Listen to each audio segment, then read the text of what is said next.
So when you start understanding an architectural alphabet or the set of alphabets, there are two qualities that these alphabets should have. One is that they should all have a certain proportion in a certain sentence.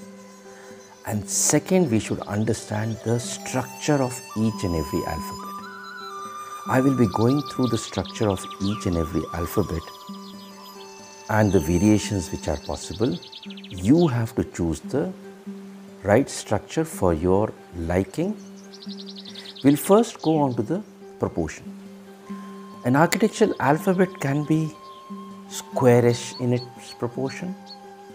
It can be a lying rectangle. It could be a standing rectangle, or it could be a thin standing rectangle. And it could also be a parallelogram in its proportion.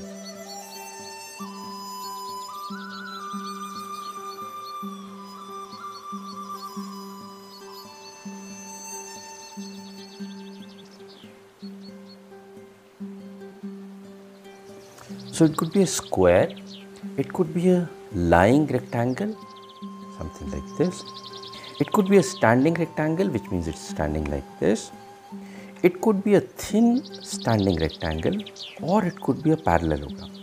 What does this mean? This implies that our alphabet is encased in this form. And if every alphabet gets encased in a certain proportion, then the sentence looks like a unified structure. So, if I take an alphabet, say R,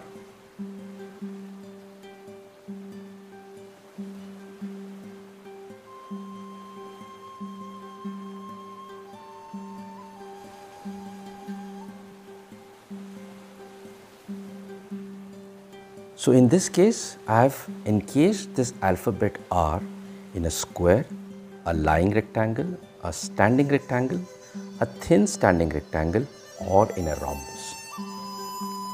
So when you're writing a line, when you choose to write a similar type of text in your drawing, each and every alphabet in that line should be of the same proportion. We will now try to understand the structure of each alphabet. What does the structure imply?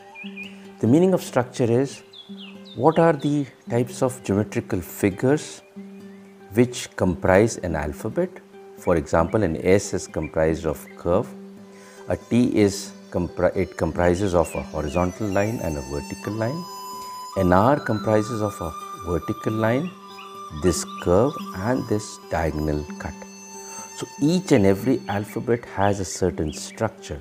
If you understand the structure of it, then you can build your alphabet properly.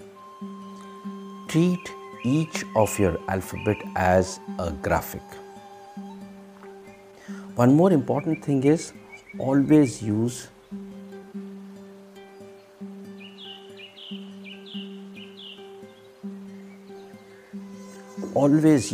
guidelines for writing. Make it a habit that you will not write without guidelines. Make it a habit, you will find slowly your writing will improve. So we will start with our first alphabet, which is A. A has two lines diagonally cutting like this, and then there is one horizontal line, which if you see in the three examples, I have not made them horizontal. In the fourth one, I have made it horizontal.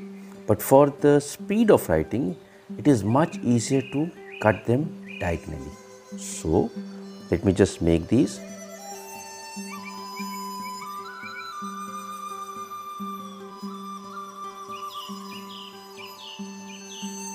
So, in this case, if you see, the cut is in the upper half of the alphabet. In case 2, the cut is in the lower half of the alphabet. In case 3, the cut is in the middle of the alphabet. But in case 1, 2 and 3, the line is going from bottom to top like this. And in the fourth case, it is taken horizontal. For speed of writing, first thing which you can do is you can ignore the proper meeting of these two lines, let them cross over. Let this also cross over. And second, let this cross going like this, because making it straight and writing it this way, the speed will vary, right? So I have made these four options. Then coming to this next alphabet, which is B. The structure of the B is there is a vertical line and then there are two curves. I'll first make the examples.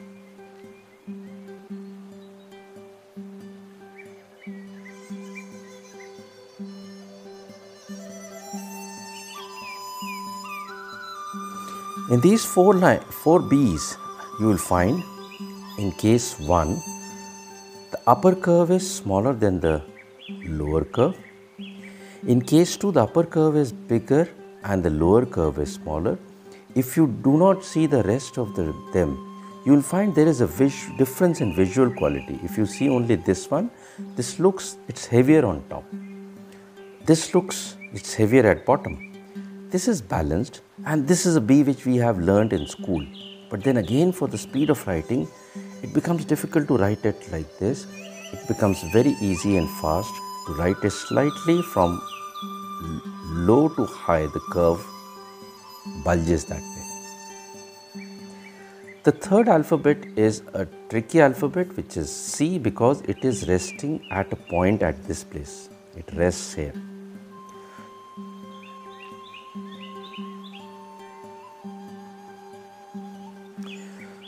The first C, I drew the curve as symmetrical as possible, both at the upper side and at the lower side. In the second C, the upper curve is narrower, the lower curve is wider.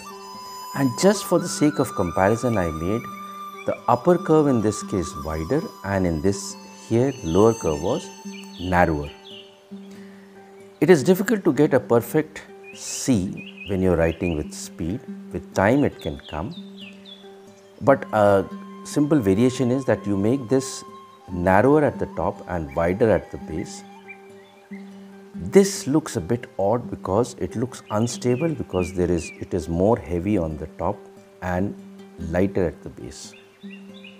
You can choose whichever of these three based on your liking or how it appeals to you in the whole writing work.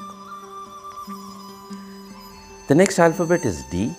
Similar to C or B, it is again resting at one point, and it has a similar approach as we had for B, where if you take the bulge upwards, it is faster to write, and if you take the bulges other way around, you will find it is difficult or slower to write. So let me just make them.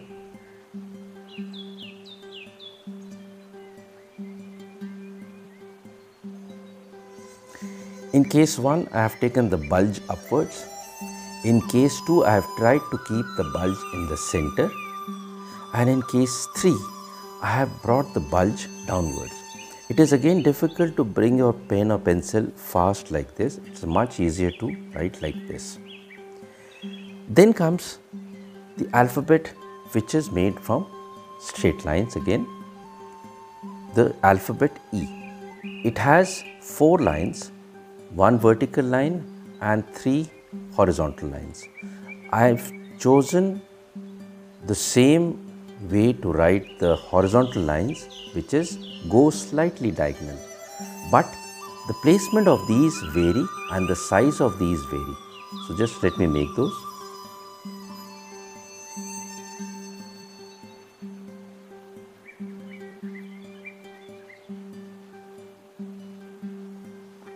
In the first E, the spacing of the first 2 lines is less and the spacing of the second and third line is more. But this is the smallest line, then the top one is bigger and the bottom one is the biggest. So that makes it look more stable. In the second case, I have tried to take all 3 equal. In the third case, the same size of the middle one being smallest, topmost being next, and the lowest being the biggest. The only change is that in this case, the second line was in the upper half. In this case, the second line is in the lower half. And this I have done on intention. I took the topmost line as the biggest, then the lowermost is next, and the central one is small. Again, because this has become big, it looks slightly unstable. F is again similar to E.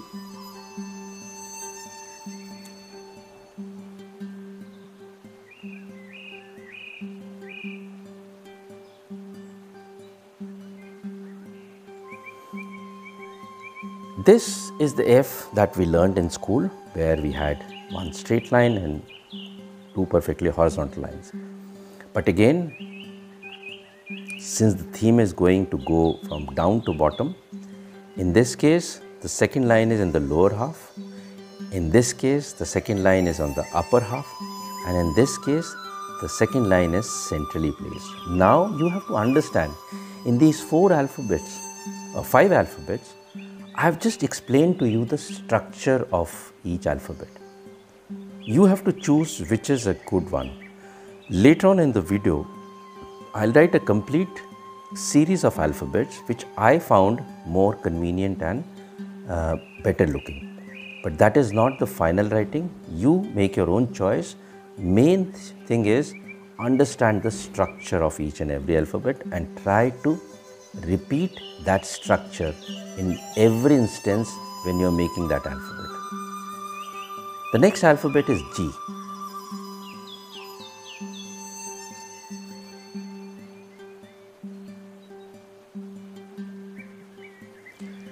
G is similar to C because it is resting on one point at the base and it has this curve. Only difference comes when we make this particular structure or this structure to give its characteristic as G. This is narrower on top and wider at base.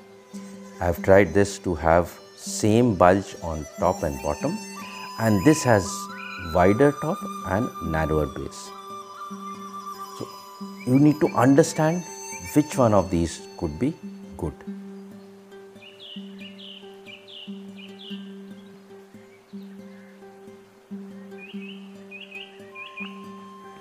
This is H, in which I have done the similar exercise where it is being cut in the lower half. In the second case, it is being cut in the upper half, and in the third case, I have tried to take this in the center. When this thing comes below, like in H or in this A, it looks more stable. But that doesn't mean that this looks bad or this looks bad. It's only about a certain style which you're trying to repeat. So maybe in a style, if your A is getting cut on top, then your E will also get cut in top, your F will also get cut on top, and your H will also get cut on top. So you have to maintain the style.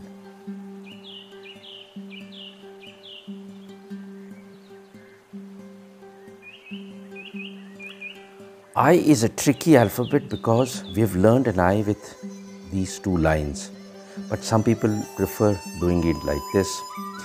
I may not fit in any of these in terms of width. It will fit only in terms of length. So to give it a width, the top and the bottom is used. So this might be a wider I, this might be a narrower or much narrower I.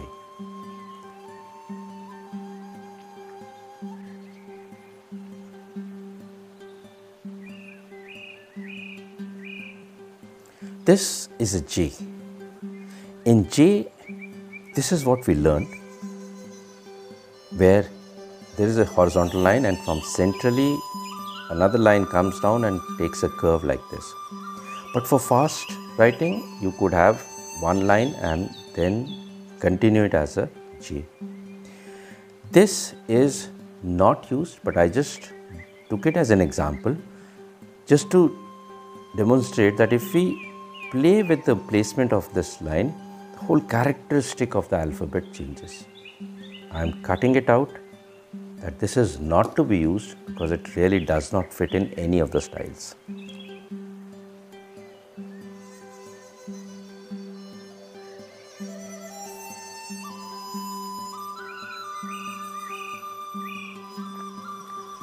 This is alphabet K, where in the first case the top diagonal cuts below the center, and then the second diagonal is going beyond the width of this. In the second case, the two lines come and meet at the center of the vertical line, but I have taken the base wider. In this case, I have tried to go slightly above the center, and then this is wider. And in fourth case, this is beyond the line of this,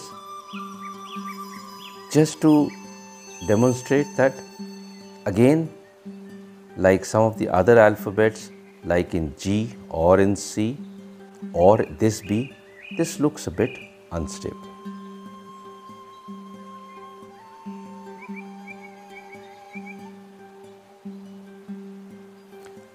This is alphabet L. L has just two lines, vertical line, and the lower one can go slightly diagonal like this. You can try making it straight also, but it will be not good if it went something like this. This may not look good. And this is again smaller line, but it is getting cut diagonally.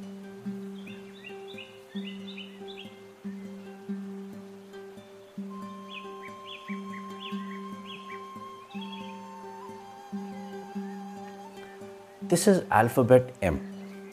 In this case, this is the most convenient one, where there's a rhythm in making this.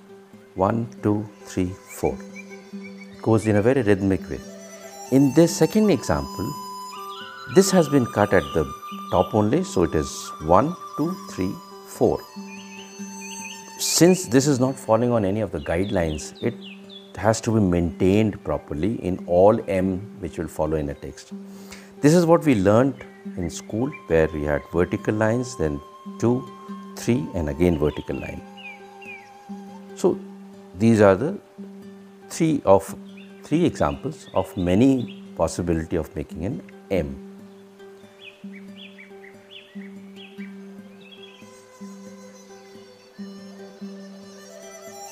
This is alphabet N. In this case, we have two vertical lines, and I have cut this diagonally as close as possible to the upper guideline and as close as possible to the lower guideline. In the second case, this is cut at slightly more distance and it gets cut. And in the third case, it is lower than the upper guideline and higher than the lower guideline, and then it is cut. Now, there is a possibility of making these cuts as closer to the center, but it should not in any way get close to H. So one has to try and get the right structure for N.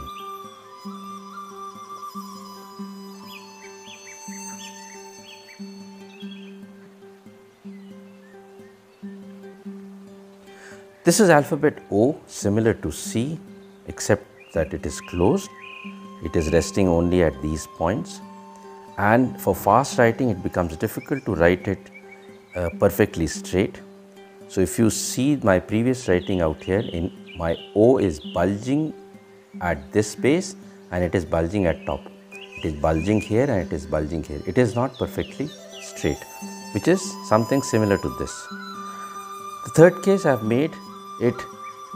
have tried to make it symmetrical, except that this is wider at top and narrower at bottom. And in this case, this is narrower on top and wider at bottom. You have to find the right structure which suits you and your writing, and then pick it up.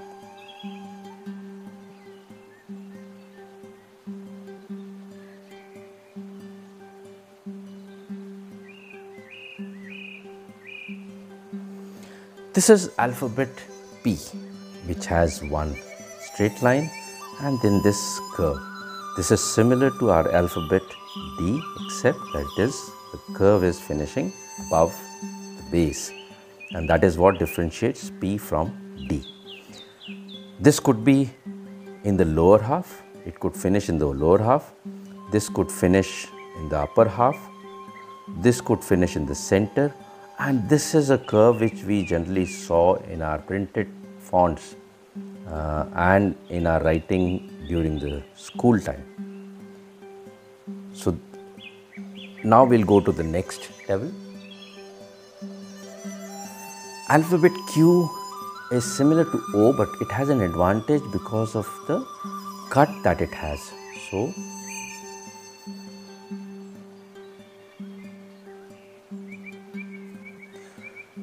So I can make this slightly tilted or having more bulge on this side and more bulge on this side, and this line, simple line cutting it, gives it stability because now it is touching at this point and this point. Same is the case for this, where you can try to make a symmetrical O and then try to cut. But this looks more stable because it seems to be, this is tilted on this side and the line is tilted on this side. So both of them seem to complement that. The next alphabet is R.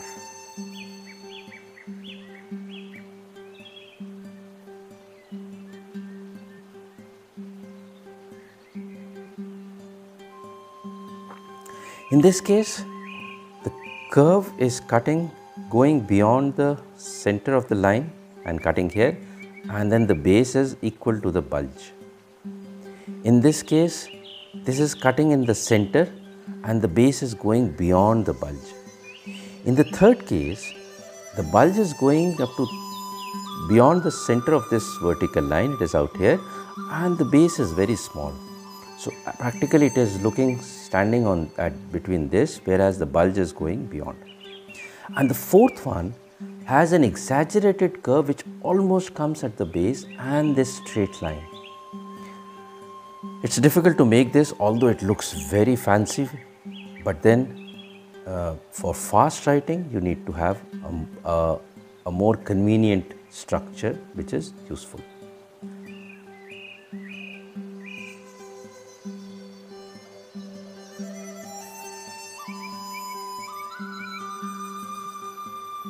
S, again as tricky as a C or a G or an O, because it is resting only on one point out here. So you may have the first curve bigger than the second curve, you may have the first curve smaller than the second curve, you may have both these curves equal, or you may have smaller first curve and bigger and wider second curve. You have to choose a style and a structure and then try to practice that.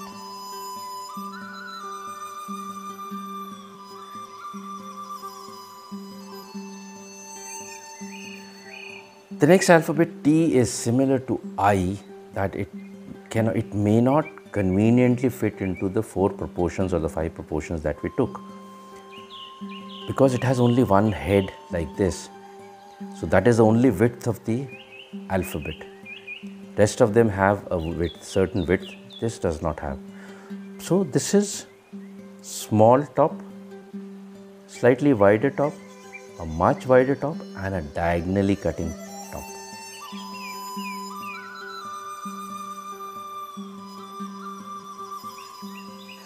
Alphabet U is similar to S or other O because again it is resting on one point. So making it like this, you need to, if you make it symmetrical like this, you need to keep it really perfect. Or the other way is you get the bulge on this side and get a straight line like this. It gives it stability, visual stability also. Then of course, next alphabet is very simple, nothing much to talk about except that you have, this is V. This width will change depending on the proportion. So if it is a wider lying rectangle, then this will become wide. If it is a standing rectangle, thin rectangle, this distance will become less.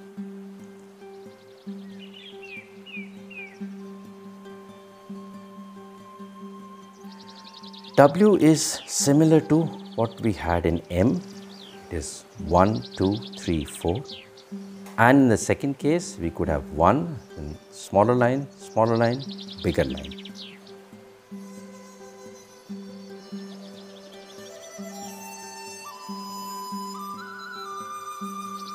An X may have smaller part on top and wider part at the base, or it may be wider on top and narrower on base, or it may have equal two halves.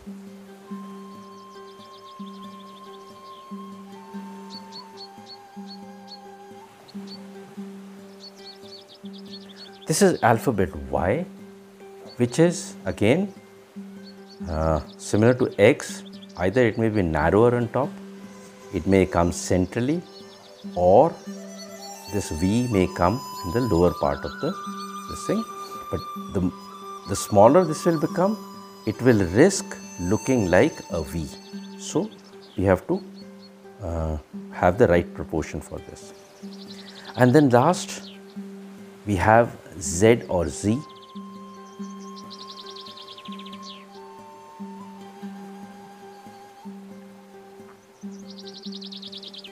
where top and bottom lines are same. Then you have smaller top line, bigger bottom line, but both of them going slightly diagonal, and then they are joined. Again, in this case, if you increase it much more, the whole proportion of the alphabet goes. And in the last example, I have purposely taken a wider top and narrower bottom. You have to choose which looks good to you. Now coming down to the numbers. A 1 may be written something like this, but it might get confused for I, as we might if we are making an I like this. So it's convenient to make these two lines out here.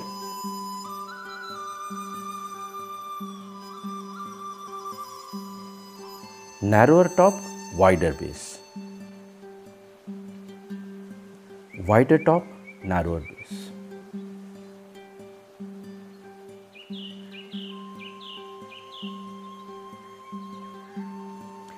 Number 3, this is how we understood in school, but then this is convenient to write. This is something like a B but we have removed the vertical line, just two bulges like this, and you can see the difference when this becomes bigger and this becomes smaller.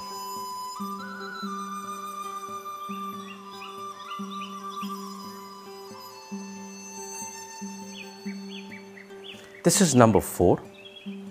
This, as we learned in school. In this case, I have broken away from straight lines. So this is going diagonally as it should go, but this is not horizontal and this is not vertical. In this case, it is restricted to the upper half. In this case, I have stretched it down to the lower half.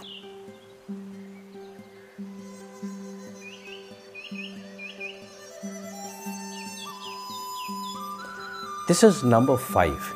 You can see the difference that if I take this small or if I take this bigger, how it affects the bulge, and then how it affects the overall appeal of the alphabet. It changes.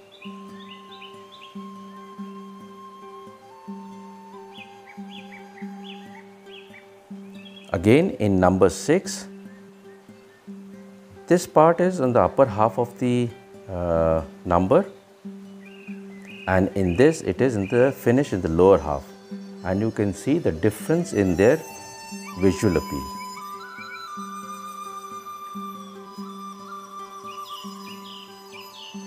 Number 7, very simple, one line, second line. Sometimes people add this third line also, but it could be something like this also, but then it's more convenient to put that line slightly diagonally.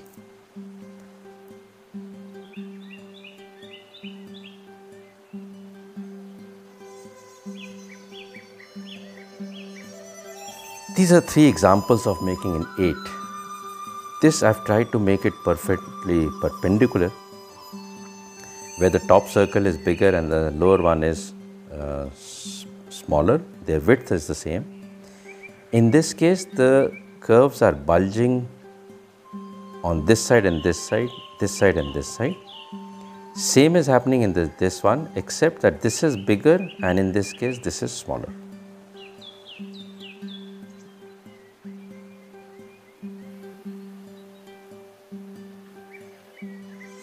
This is number 9, which is what we learned in school, but it's easier to have a free flowing line either like this or like this, and you'll have to get your structure which is convenient to your style. I'll now write the 2 series as written on this page. I'll just darken them. They're in the same style, more on the wider thing, but the structures which I feel more convenient with.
And this is just one example of an alphabet written in vertical, thin,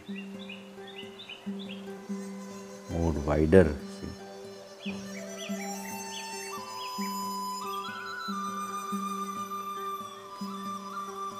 So, choose your proportion of writing, understand the structure of alphabet which you want to use, and get consistent structure whenever that alphabet comes, and try to practice it as much as possible. These lines which you see on screen are pangrams. What are pangrams? Pangrams are sentences in which each alphabet from English series comes at least once, which means if I choose this line, a quick brown fox jumps over a lazy dog, then all the 26 alphabets will come in this at least once. You will find more examples if you Google pangrams or examples for pangrams. This is the most used one. Then you have the second one, Sphinx of Black Quads, Judge My Vow, or the 5 boxing wizards jump quickly. Pick one of these sentences and try to compose or fill up these sentences repeatedly in a page like this. So this is one example of a page which you can fill, where you do the writing of this. Pick up one sentence and then fill up the page in different styles and maybe different structures. A quick brown fox jumps over the lazy dog. A quick brown fox jumps over the lazy dog. A quick brown fox jumps over the lazy dog. A quick brown fox jumps over the lazy dog. A quick brown fox jumps over the lazy dog. So in this, I have tried to fill up as many sentences in the sheet just to be able to practice all the alphabets.